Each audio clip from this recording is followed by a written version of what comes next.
राजधानी रांची के रातू थाना क्षेत्र में अज्ञात अपराधी के द्वारा पहले गोली मारी गई थी। उसके बाद जो है उस जगह पर दो व्यक्ति थे। एक ही दिन में गलत सूचना के तहत जो है अगला आदमी को गोली लगी थी। उसके बाद जो है घटनास्थल पर उनकी मौत हो गई। एक व्यक्ति की घायल हुआ था। उसके बाद बेहतर इलाज के लिए रिम्स लाया गया था, जहां उनकी इलाज चल रही थी।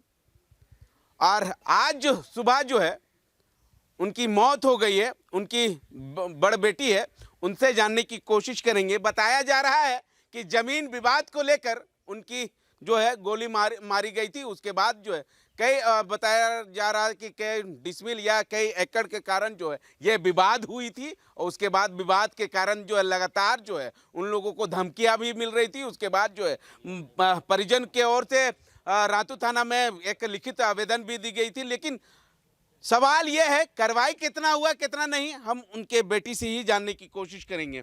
क्या कहेंगे सर? हम बस यही कहना चाहेंगे कि जो हुआ है उसका बस मेरे पापा को इंसाफ चाहिए, जस्टिस चाहिए हमको। क्या वजह से आपके पापा को मतलब विवाद चल रहा था? जमीन की वजह से। कितना जमीन था कुछ मालूम है? नहीं, ये हम लोग को नहीं पता है, ये पापा को ही आइडिया था। अच्छा। क्योंकि हम लोग को ये सब में ज़्यादा पापा इन्वॉल्व नहीं किए कभी भी। अच्छा।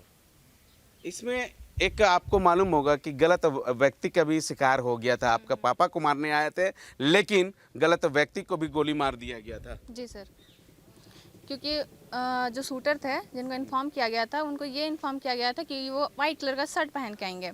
लेकिन पापा कोइंसिडेंट ऐसा हुआ कि वो दोपहर में ड्रेस चेंज कर लिए। ड्रेस चेंज करने के बाद वो फिर से वहीं जाके बैठे जहाँ वो बैठते हैं। और वही टाइम पे फिर और एक व्यक्ति आए जो वाइट कलर का शर्ट पहने थे और बुलेट में वो भी आए थे। इसी वजह से वो कंफ्यूज होकर जो और दूसरे कोई थे उन पे फायरिंग किया गया। और पापा पे एक फायरिंग किया गया था। आपके पापा को जो हत्या किया था, जो गोली मारे थे, उन लोग सब न्यायालय की हिरासत में चले गए। और कोई किसी के ऊपर शक है क्या? नहीं, अभी तो हम लोग को वैसे किसी पे शक नहीं है। जो था वो अभी आ गया है हिरासत में। और अभी वैसे किसी पे शक नहीं है। ठीक है। क्या कहेंगे भैया, लगातार जो है जमीन विवाद को लेकर रातू थाना क्षेत्र में गोली हत्या हो रही है? हम यही कहेंगे कि झारखंड में लगता है प्रशासन व्यवस्था पूरी तरह से चरमरा गई है। आप प्रेस से हैं, आपको भी मालूम होगा कि आए दिन रांची जैसा झारखंड की राजधानी में माने किसी को भी बेबाक बेखौफ है ना अपराधी आते हैं, गोली मार के चले जाते हैं और उनकी हत्या हो जाती है और पूर्ण रूप से उसका निपटारा नहीं हो पाता है। और आए दिन अपराधियों का मनोबल बढ़ने में ही है, डाउन होने में नहीं है। तो मेरे हिसाब से लगता है कि झारखंड सरकार की भी ये बहुत बड़ी कमजोरी है कि आज इस तरह की आपराधिक घटनाएं हो रही है और अपराध बेखौफ किसी को भी घर में जाके गोली मार के चले जा रहे हैं।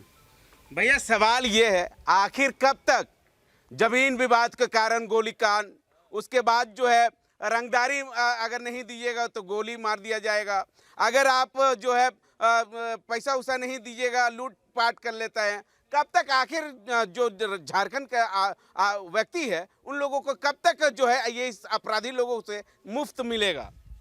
देखिए, हम जहाँ तक जान पा रहे हैं कि सीधे साधे लोग आज मारे जा रहे हैं और प्रशासन मुकदर्शक बनी हुई है।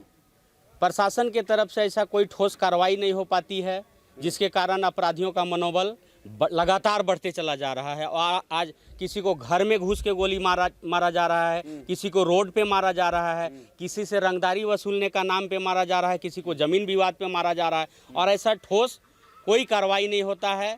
अपराधी पकड़े भी जाते हैं तो 4 दिन के बाद में फिर से वापस आते हैं और फिर से वो वही अपना अपराध का ये अपना रुतबा दिखलाते हैं और फिर से किसी ना किसी को लेवी का कॉल जाता है, जमीन का कोई काम कर रहा हो तो उसको कॉल जाता है और उसका ये पूरा नहीं करने से उसकी हत्या कर दी जाती है। ठीक है। झारखंड में दादा, रांची में या झारखंड में लगातार जो है अपराधी लोगों का मनोबल जो है वो बढ़ा हुआ है, जिला प्रशासन का डर नहीं है, क्या कहिएगा? सबसे पहले ये मैं कहना चाहता हूँ कि झारखंड की जो सरकार बनी हुई है वो आम जनताओं के लिए है ही नहीं। सबसे पहली बात, आम जनताओं के भला के लिए उसका कोई मतलब योगदान आज तक देखने को नहीं मिला। जितना यदि सरकार बनी है तो पूंजीपतियों वालों के लोग के लिए बनी है, भ्रष्टाचारियों के लिए बनी है, कोयला माफियाओं के लिए बनी है, ज़मीन माफियाओं के लिए बनी है, बालू माफियाओं के लिए बनी है। इन लोग के अलावा सरकार का कहीं और ध्यान जाता ही नहीं है। आम जनता पीड़ित होते जा रही है। आम जनता पे लगातार अत्याचार किया जा रहा है। तानाशाही तो पूरा हावी है। रंगदारी बोलिए, गोलीमारी बोलिए, दलाली बोलिए, सब चीज़ हावी है पूरा झारखंड में। सिर्फ राजधानी में नहीं है, झारखंड में। आज अब जिस केस की बात कर रहे हैं, बेचारी एक घर में कमाने वाले सिर्फ एक ही व्यक्ति थे। अब ये बच्ची के आस मतलब है नहीं कोई सीनियर घर में सिटीजन के तौर पे। तो मुझे लगता है कि झारखंड सरकार जो तरह अपने सरकार बनाने में तो सक्षम हो गई है, लेकिन सरकार को चलाने में असक्षम है। सरकार को चलाने के बजाय वो अपने आप को, उसके ऊपर जो पूंजीपति लोग हैं, जो माफिया लोग हैं, वो उन पर हावी है। सरकार को चलाने नहीं दे रही है। सरकार एकदम पूरी तरह से करप्ट है, ग्रस्त है, और आम जनता उससे ज़्यादा तकलीफ में है। आखिर कब तक दादा, कब तक आम जनता जो है पिसाते रहेंगे?